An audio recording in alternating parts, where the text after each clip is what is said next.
चौथा अध्याय गोकर्णोपाख्यान प्रारंभ। सूत जी कहते हैं, मुनिवर, उस समय अपने भक्तों के चित्त में अलौकिक भक्ति का प्रादुर्भाव हुआ देख भक्त वत्सल श्री भगवान अपना धाम छोड़कर वहां पधारे। उनके गले में वनमाला शोभा पा रही थी। श्री अंग सजल जलधर के समान श्याम वर्ण था। उस पर मनोहर पीतांबर सुशोभित था। कटि प्रदेश करधनी की लड़ियों से सुसज्जित था। सिर पर मुकुट की लटक और कानों में कुंडलों की झलक देखते ही बनती थी। वे त्रिभंग ललित भाव से खड़े हुए चित्त को चुराए लेते थे। वक्षस्थल पर कौस्तुभ मणि दमक रही थी। सारा श्रीअंग हरिचंदन से चर्चित था। उस रूप की शोभा क्या कहें। उसने तो मानो करोड़ों कामदेवों की रूप माधुरी छीन ली थी। वे परमानंद चिन्ह मूर्ति मधुराति मधुर मुरलीधर ऐसी अनुपम छवि से अपने भक्तों के निर्मल चित्तों में आविर्भूत हुए।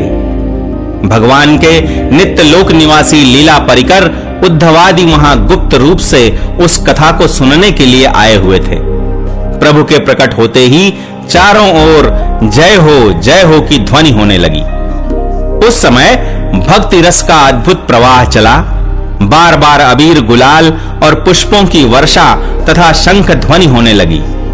उस सभा में जो लोग बैठे थे उन्हें अपने देह, गेह और आत्मा की भी कोई सुधि न रही। उनकी ऐसी तन्मयता देखकर नारद जी कहने लगे, मुनीश्वर गण, आज सप्ताह श्रवण की मैंने यह बड़ी ही अलौकिक महिमा देखी। यहां तो जो बड़े मूर्ख, दुष्ट और पशु पक्षी भी हैं, वे सभी अत्यंत निष्पाप हो गए हैं। अतः इसमें संदेह नहीं कि कलिकाल में चित्त की शुद्धि के लिए इस भागवत कथा के समान मर्त्यलोक में पाप पुंज का नाश करने वाला कोई दूसरा पवित्र साधन नहीं है। मुनिवर, आप लोग बड़े कृपालु हैं। आपने संसार के कल्याण का विचार करके यह बिल्कुल निराला ही मार्ग निकाला है। आप कृपया यह तो बताइए कि इस कथा रूप सप्ताह यज्ञ के द्वारा संसार में कौन-कौन लोग पवित्र हो जाते हैं। सनकादि ने कहा, जो लोग सदा तरह-तरह के पाप किया करते हैं, निरंतर दुराचार में ही तत्पर रहते हैं और उल्टे मार्गों से चलते हैं, तथा जो क्रोधाग्नि से जलते रहने वाले कुटिल और कामपरायण हैं, वे सभी इस कलयुग में सप्ताह यज्ञ से पवित्र हो जाते हैं। जो सत्य से च्युत, माता पिता की निंदा करने वाले, तृष्णा के मारे व्याकुल, आश्रम धर्म से रहित, दंभी, दूसरों की उन्नति देखकर कुढ़ने वाले और दूसरों को दुख देने वाले हैं, वे भी कलयुग में सप्ताह यज्ञ से पवित्र हो जाते हैं। जो मदिरापान, ब्रह्म हत्या, सुवर्ण की चोरी, गुरु स्त्री गमन और विश्वासघात, ये 5 महापाप करने वाले, छल छद्म परायण, क्रूर, पिशाचों के समान निर्दयी, ब्राह्मणों के धन से पुष्ट होने वाले और व्यभिचारी हैं, वे भी कलयुग में सप्ताह यज्ञ से पवित्र हो जाते हैं। जो दुष्ट आग्रह पूर्वक सर्वदा मन, वाणी या शरीर से पाप करते रहते हैं, दूसरे के धन से ही पुष्ट होते हैं तथा मलिन मन और दुष्ट हृदय वाले हैं, वे भी कलयुग में सप्ताह यज्ञ से पवित्र हो जाते हैं। नारद जी, अब हम तुम्हें इस विषय में एक प्राचीन इतिहास सुनाते हैं। उसके सुनने से ही सब पाप नष्ट हो जाते हैं। पूर्व काल में तुंगभद्रा नदी के तट पर एक अनुपम नगर बसा हुआ था। वहां सभी वर्णों के लोग अपने अपने धर्मों का आचरण करते हुए सत्य और सत्कर्मों में तत्पर रहते थे। उस नगर में समस्त वेदों का विशेषज्ञ और श्रौत स्मार्त कर्मों में निपुण एक आत्मदेव नामक ब्राह्मण रहता था।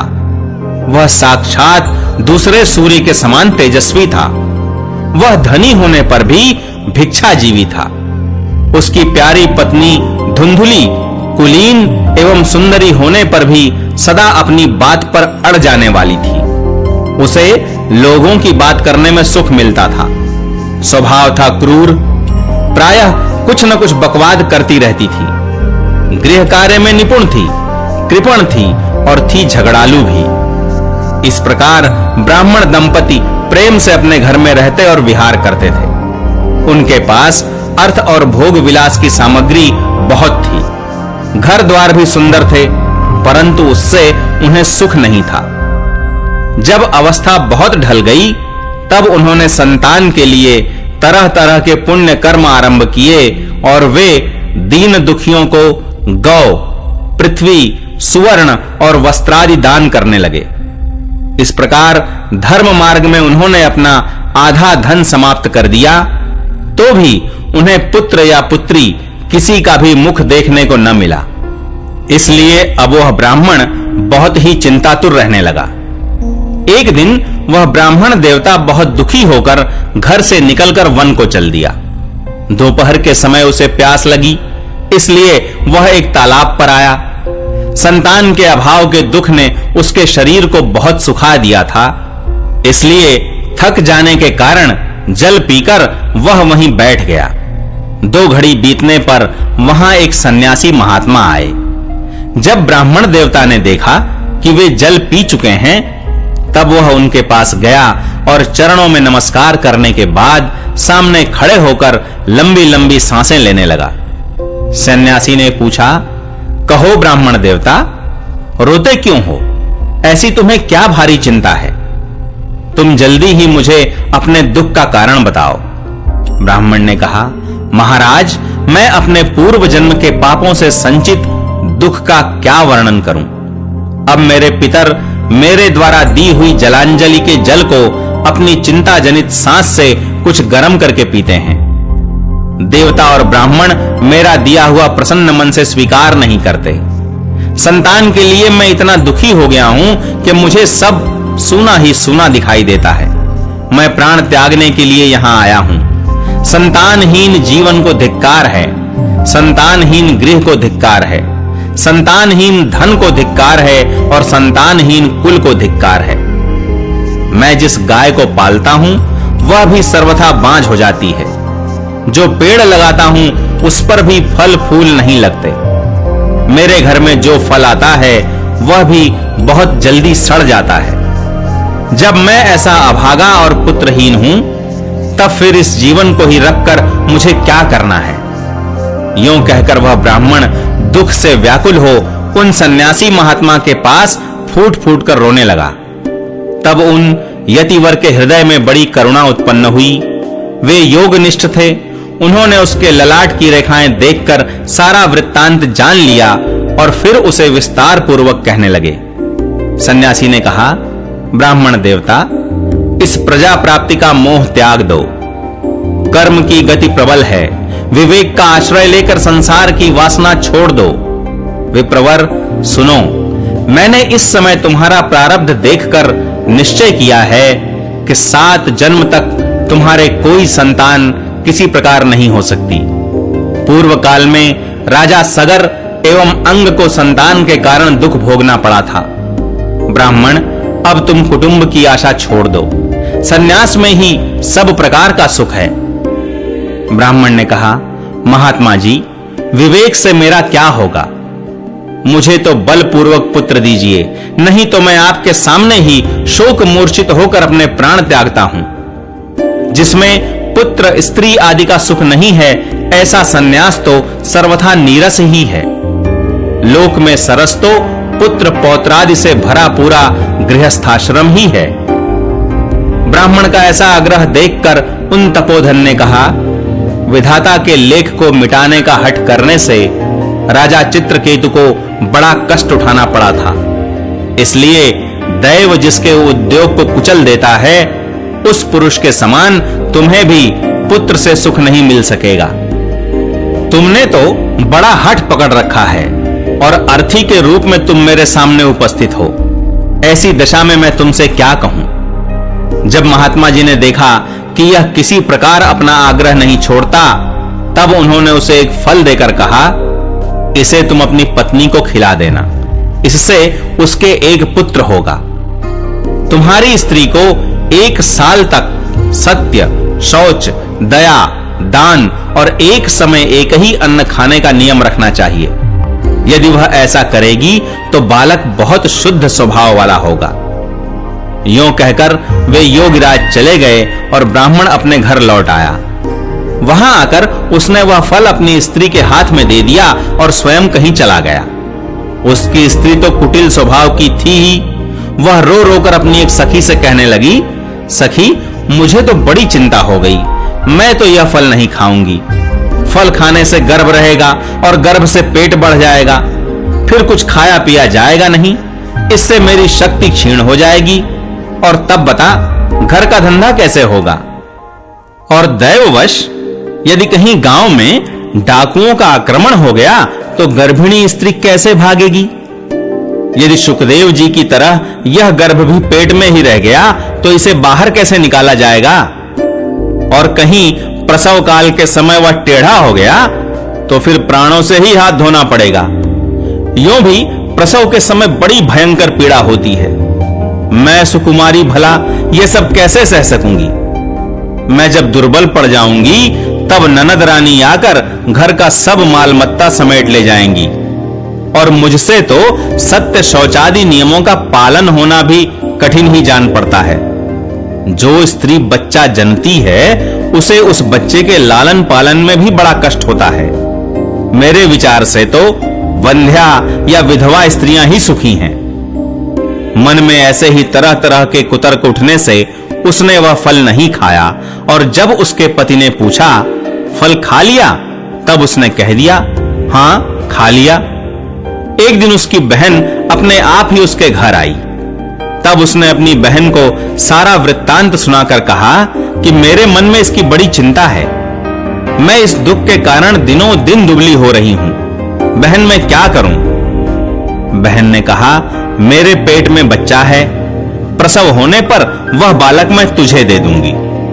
तब तक तू गर्भवती के समान घर में गुप्त रूप से सुख से रह। तू मेरे पति को कुछ धन दे देगी तो वे तुझे अपना बालक दे देंगे। हम ऐसी युक्ति करेंगी कि जिसमें सब लोग यही कहें कि इसका बालक 6 महीने का होकर मर गया और मैं नित्य प्रति तेरे घर आकर उस बालक का पालन पोषण करती रहूंगी। तू इस समय इसकी जांच करने के लिए यह फल गौ को खिला दे। ब्राह्मणी ने स्त्री स्वभाववश जो जो उसकी बहन ने कहा था वैसे ही सब किया। इसके पश्चात समयानुसार जब उस स्त्री के पुत्र हुआ तब उसके पिता ने चुपचाप लाकर उसे धुंधली को दे दिया और उसने आत्मदेव को सूचना दे दी कि मेरे सुखपूर्वक बालक हो गया है। इस प्रकार आत्मदेव के पुत्र हुआ सुनकर सब लोगों को बड़ा आनंद हुआ। ब्राह्मण ने उसका जात कर्म संस्कार करके ब्राह्मणों को दान दिया और उसके द्वार पर गाना बजाना तथा अनेक प्रकार के मांगलिक कृत्य होने लगे। धुंधुली ने अपने पति से कहा, मेरे स्तनों में तो दूध ही नहीं है, फिर गौ आदि किसी अन्य जीव के दूध से मैं इस बालक का किस प्रकार पालन करूंगी। मेरे बहन के अभी बालक हुआ था, वह मर गया है। उसे बुलाकर अपने यहां रख लें तो वह आपके इस बच्चे का पालन पोषण कर लेगी। तब पुत्र की रक्षा के लिए आत्मदेव ने वैसा ही किया तथा माता धुंधुली ने उस बालक का नाम धुंधुकारी रखा। इसके बाद 3 महीने बीतने पर उस गौ के भी एक मनुष्याकार बच्चा हुआ। वह सर्वांग सुंदर, दिव्य, निर्मल तथा सुवर्ण की सी कांति वाला था। उसे देखकर ब्राह्मण देवता को बड़ा आनंद हुआ और उसने स्वयं ही उसके सब संस्कार किए। इस समाचार से और सब लोगों को भी बड़ा आश्चर्य हुआ और वे बालक को देखने के लिए आए तथा आपस में कहने लगे, देखो भाई, अब आत्मदेव का कैसा भाग्योदय हुआ है। कैसे आश्चर्य की बात है कि गौ के भी ऐसा दिव्य रूप बालक उत्पन्न हुआ है। दैव योग से इस गुप्त रहस्य का किसी को भी पता न लगा। आत्मदेव ने उस बालक के गौ के से कान देखकर उसका नाम गोकर्ण रखा। कुछ काल बीतने पर वे दोनों बालक जवान हो गए। उनमें गोकर्ण तो बड़ा पंडित और ज्ञानी हुआ, किंतु धुंधुकारी बड़ा ही दुष्ट निकला। स्नान शौचादि ब्राह्मणोचित आचारों का उसमें नाम भी न था और न खान पान का ही कोई परहेज था। क्रोध उसमें बहुत बढ़ा चढ़ा था। वह बुरी बुरी वस्तुओं का संग्रह किया करता था। मुर्दे के हाथ से छुआया हुआ अन्न भी खा लेता था। दूसरों की चोरी करना और सब लोगों से द्वेष बढ़ाना उसका स्वभाव बन गया था।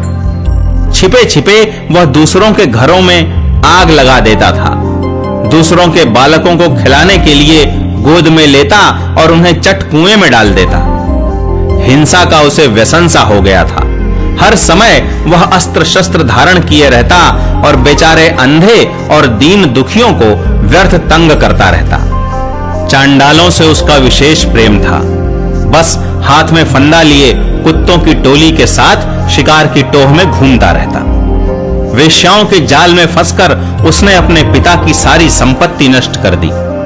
एक दिन माता पिता को मार पीट कर घर के सब बर्तन भांडे उठा ले गया।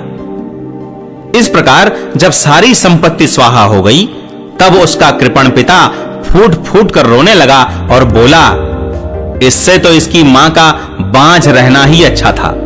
कुपुत्र तो बड़ा ही दुखदाई होता है। अब मैं कहां रहूं, कहां जाऊं? मेरे इस संकट को कौन काटेगा?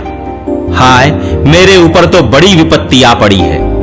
इस दुख के कारण अवश्य मुझे एक दिन प्राण छोड़ने पड़ेंगे। उसी समय परम ज्ञानी गोकर्ण जी वहां आए और उन्होंने पिता को वैराग्य का उपदेश करते हुए बहुत समझाया। वे बोले, पिताजी, यह संसार असार है। यह अत्यंत दुख रूप और मोह में डालने वाला है। पुत्र किसका, धन किसका? स्नेहवान पुरुष रात दिन दीपक के समान जलता रहता है। सुख न तो इंद्र को है और न चक्रवर्ती राजा को ही। सुख है तो केवल विरक्त एकांत जीवी मुनि को। यह मेरा पुत्र है, इस अज्ञान को छोड़ दीजिए। मोह से नरक की प्राप्ति होती है। यह शरीर तो नष्ट होगा ही, इसलिए सब कुछ छोड़कर वन में चले जाइए। गोकर्ण के वचन सुनकर आत्मदेव वन में जाने के लिए तैयार हो गया और उनसे कहने लगा, बेटा, वन में रहकर मुझे क्या करना चाहिए, यह मुझसे विस्तार पूर्वक कहो। मैं बड़ा मूर्ख हूं। अब तक कर्मवश स्नेह पाश में बंधा हुआ अपंग की भांति इस घर रूप अंधेरे कुएं में ही पड़ा रहा हूं।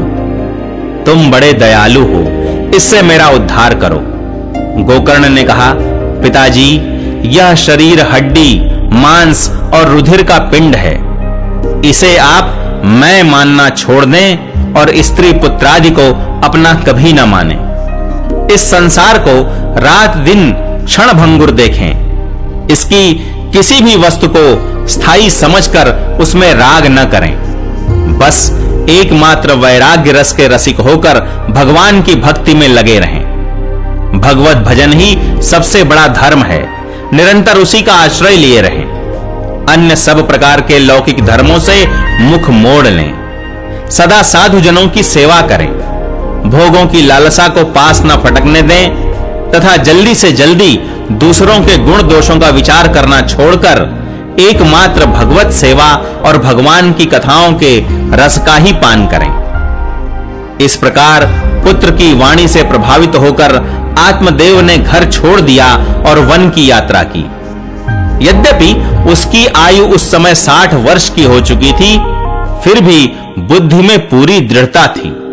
वहां रात दिन भगवान की सेवा पूजा करने से और नियम पूर्वक भागवत के दशम स्कंध का पाठ करने से उसने भगवान श्री कृष्णचंद्र को प्राप्त कर लिया।